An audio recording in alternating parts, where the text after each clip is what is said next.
تو چلیے سیدھا اس موضوع کی گہرائی میں چلتے ہیں۔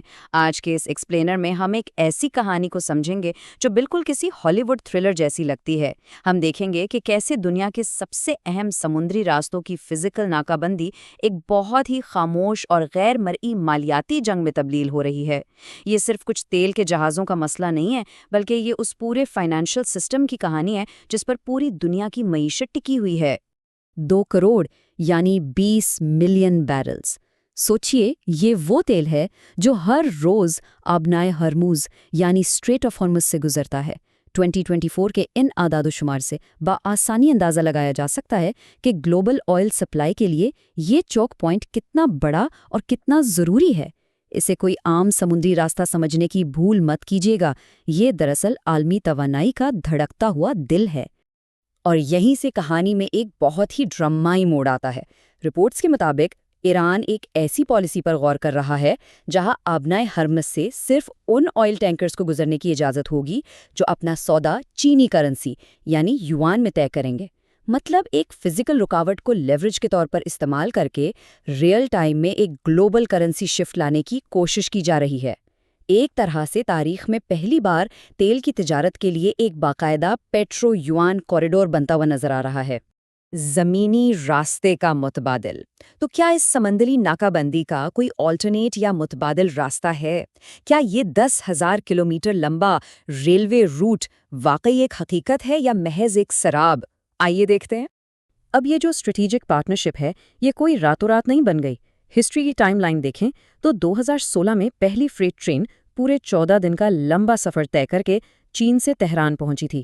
پھر 2021 کا سال آیا جب ان دونوں ممالک کے درمیان 25 سال کا ایک کوآپریشن پروگرام سائن ہوا جس میں لگ بھگ 400 ارب ڈالرز کی سرمایہ کاری کی تجویز تھی۔ اور اب 2024-25 میں جب ہارمز میں کشیدگی اپنے عروج پر ہے تو اس ریل روٹ نے پھر سے اپنا آپریشن تیز کر دیا ہے۔ دراصل یہ انفراسٹرکچر پچھلے کئی سالوں سے ایک بیک اپ پلان کے طور پہ تیار کیا جا رہا تھا۔ میڈیا کے مختلف رپورٹس سنیں تو لگتا ہے کہ بس مسئلہ حل ہو گیا۔ دعویٰ یہ کیا جا رہا ہے کہ یہ ریلوے روٹ سمندری ناکہ بندی کو مکمل طور پر بائی پاس کر سکتا ہے اور سفر کو 40 دن سے گھٹا کر صرف 15 دن کر دیتا ہے۔ خطے کے کئی تجزیہ نگار تو اسے ایک نیو سلک روڈ کہتے ہیں جو ویسٹرن میری ٹائم کنٹرول کو چکما دے سکتی ہے۔ لیکن ٹھہریے، حقیقت شاید اس سے تھوڑی مختلف ہے۔ فزکس اور ٹریکس کا ریاضی۔ چلیے اب تھوڑا حساب کتاب اور لاجسٹکس کا سہارا لیتے ہیں تاکہ زمینی راستے کی اصلی حقیقت کو سمجھا جا سکے۔ سمندری اور زمینی ٹرانسپورٹ کے درمیان ایک بہت ہی واضح فرق ہے۔ شپس کے ذریعے روزانہ 2 کروڑ بیرل تیل انتہائی کم خرچ اور بغیر کسی خاص رکاوٹ کے گزر جاتا ہے۔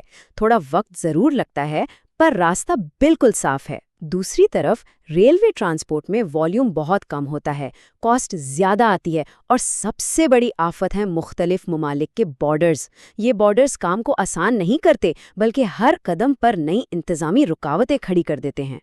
اس زمینی راستے کا سب سے بڑا دردسر ہے بریک آف گیج۔ اسے تھوڑا آسان الفاظ میں سمجھتے ہیں۔ سوچئے ایک میراتھن رنر بھاگ رہا ہے اور ہر تھوڑے فاصلے کے بعد ہر بارڈر پر اسے روک کر اپنے جوتے تبدیل کرنے پڑیں۔ ٹرین کے ساتھ بھی بالکل یہی ہوتا ہے۔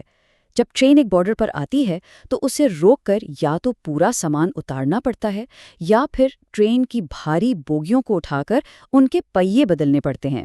کیوں؟ کیونکہ چین کی پٹریوں کی چوڑائی 1435 ملی میٹر ہے جبکہ سینٹرل ایشیا میں یہ 1520 ملی میٹر ہے۔ اور اس میکینیکل عذاب کے بعد کسٹمز کلیئرنس کے لمبے اور پیچیدہ مراحل الگ سے شروع ہوتے ہیں۔ اب ذرا اس ایک نمبر پر غور کیجیے، 400۔ یہ ایران کے سرخس ریلوے اسٹیشن کی روزانہ کی ٹوٹل کیپیسٹی ہے، یعنی اس بارڈر پر ایک دن میں زیادہ سے زیادہ صرف 400 ویگنوں کی بوگیاں بدلی جا سکتی ہیں۔ یہ ایک ایسی سخت لاجسٹک رکاوٹ ہے جو اس پورے کوریڈور کی صلاحیت کو ایک ہی جگہ پر قید کر دیتی ہے۔ اور میتھمیٹکس کا اصلی کھیل چھپا ہے اس 1% میں۔ ذرا حساب لگائیں، اگر ان تمام 400 ویگنز میں قطرے قطرے تک صرف تیل بھرا ہو تب بھی روزانہ زیادہ سے زیادہ 0.2 یعنی 0.2 ملین بیرل تیل ہی منتقل ہو سکتا ہے۔ اور یہ فگر ہرمز سے گزرنے والے تیل کا محض 1% بنتا ہے، صرف 1%۔ یعنی ریاضی ہمیں خود بتا رہا ہے کہ ٹرین سمندری جہازوں کا مقابلہ کسی صورت نہیں کر سکتی۔ تو یہاں تصویر بالکل صاف اور شفاف ہو جاتی ہے۔ یہ ریلوے روٹ ٹریڈ کے لیے ایک بہت ہی اچھا اضافی راستہ ضرور ہے، لیکن گلوبل آئل ٹریڈ کے لیے یہ کوئی جادو کی چھڑی نہیں ہے۔ اسٹریٹجک لحاظ سے اس کی اہمیت اپنی جگہ، لیکن میتھس کے آگے یہ راستہ فزیکلی اتنا چھوٹا ہے کہ سمندری سپلائی لائن کو ریپلیس نہیں کر سکتا۔ فائنینشیل وارفیئر اور پیٹرو ڈالر۔ اب ہم فزیکل ٹرینز اور شپس کی دنیا سے نکل کر اس پوشیدہ فائنینشیل سسٹم کی طرف چلتے ہیں جہاں اصل بھونچال آ رہا ہے۔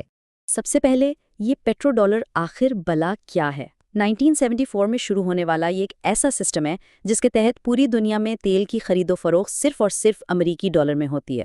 اس کو اس طرح سمجھیں کہ اگر کسی کسینو میں کھیلنا ہو تو وہاں کے مخصوص چپس خریدنا لازمی ہے۔ تیل چاہیے تو ڈالر لاؤ۔ اس سے پوری دنیا میں ڈالر کی ایک پرماننٹ ڈیمانڈ پیدا ہوتی ہے جو اسے دنیا کی سب سے طاقتور ریزرو کرنسی بناتی ہے۔ یہ دراصل انٹرنیشنل ٹریڈ کا وہ خاموش آپریشننگ سسٹم ہے جو بیک گراؤنڈ میں پوری معاشیت کو چلا رہا ہے۔ لیکن اب دنیا بھر میں اس سسٹم کو بدلنے کی تیاریاں ہو رہی ہیں۔ جون 2024 میں سعودی عربیہ نے ایکسکلوسیو ڈالر پرائسنگ کا معاہدہ ختم کر دیا اور ایم برج پلیٹ فارم جوائن کر لیا۔ ادھر ایران ہرمز کے ذریعے یوان سیٹلمنٹ کے لیے پریشر ڈال رہا ہے، اور اگر روس اور چین کو دیکھیں تو وہ انرجی ٹریڈ کے لیے SPFS اور CIPS جیسے اپنے فائنینشیل سسٹمز استعمال کر رہے ہیں۔ یہ سمجھ لیجئے کہ ڈالر سسٹم کو چھوڑ کر پیرالل ڈیجیٹل ہائی ویز بنائی جا رہی ہیں، یعنی گلوبل ٹریڈ کا ایک بڑا حصہ اب ڈالر کو پوری طرح سے بائی پاس کر رہا ہے۔ اور یہ تبدیلی صرف باتوں میں نہیں، نمبرز میں صاف دکھائی دے رہی ہے۔ 1999 میں گلوبل فارن ایکسچینج ریزروز میں US ڈالر کا شیئر 71% ہوا کرتا تھا۔ آج یہ گر کر 57% پر آ گیا ہے۔ باقی 43% میں اب دوسری کرنسیاں اور سونا شامل ہیں۔ خاموشی سے ہی صحیح، لیکن ڈالر کی ڈومیننس دھیرے دھیرے کمزور ضرور پڑ رہی ہے۔ ایک بکھرا ہوا عالمی مستقبل۔ تو آخر میں مدعا یہ ہے کہ اس اسٹرکچرل فریگمنٹیشن یعنی ساختی تقسیم کا میکرو اکنامکس اور مہنگائی پر کیا اثر پڑے گا؟ یہ رہا اس پوری کہانی کا نچوڑ۔ یوان میں سیٹل ہونے والا ہر ایک بیرل اکانومی پر اپنا گہرا اثر چھوڑتا ہے۔ اس سے آئل مارکیٹ 2 حصوں میں تقسیم ہو رہی ہیں۔ جو تیل ڈالر میں بکے گا، جیو پولیٹیکل ٹینشنز کی وجہ سے اس پر ایک وار پریمیم لگ جائے گا، جبکہ یوان والے تیل پر سیفٹی ڈسکاؤنٹ ملے گا۔ اس کا سیدھا سا نتیجہ یہ نکلے گا کہ وقت کے ساتھ امریکی ڈالر کی اسٹرکچر ڈیمانڈ گرے گی، جس کا آخری اثر امریکہ میں قرض لینے کی لاگت بڑھنے اور ڈومیسٹک انفلیشن یعنی مقامی سطح پر مہنگائی کے بڑھنے کی صورت میں سامنے آئے گا۔ اب یہاں تھوڑا ٹھہر کر ایک بات بالکل کلیئر کرتے ہیں۔ ہم ڈالر کی کسی فوری موت کی پیشگوئی نہیں کر رہے ہیں۔ ایسا نہیں ہے کہ کل صبح اٹھیں گے تو ڈالر غائب ہوگا، بلکہ ہم ایک ایسی تبدیلی دیکھ رہے ہیں جہاں دنیا پیرالل ملٹی پولر بلاکس میں تقسیم ہو رہی ہے۔ ڈالر رہے گا ضرور، لیکن اس کی اکیلی بادشاہت اور گلوبل اجارہ داری کا زمانہ اب اپنے اختتام کی طرف بڑھ رہا ہے۔ اور آخر میں اس ایکسپلینر کو ایک ایسے سوال پر ختم کرتے ہیں جس پر ہم سب کو گہرائی سے سوچنا چاہیے۔ کیا ہوگا جب پچھلی کئی دہائیوں سے چلنے والا یہ انٹرنیشنل ٹریڈ کا خاموش آرکیٹیکچر پوری طرح ٹوٹ کر مختلف ملٹی پولر بلاکس میں بکھر جائے گا؟ ان متوازی کرنسیوں اور بڑھتے ہوئے نظام کے اس گلوبل معیشت پر لانگ ٹرم نتائج کیا نکلیں گے؟ یہ تو آنے والا وقت ہی بتائے گا، لیکن اس زبردست تبدیلی کی آہٹ اب بالکل صاف سنائی دینے لگی ہے۔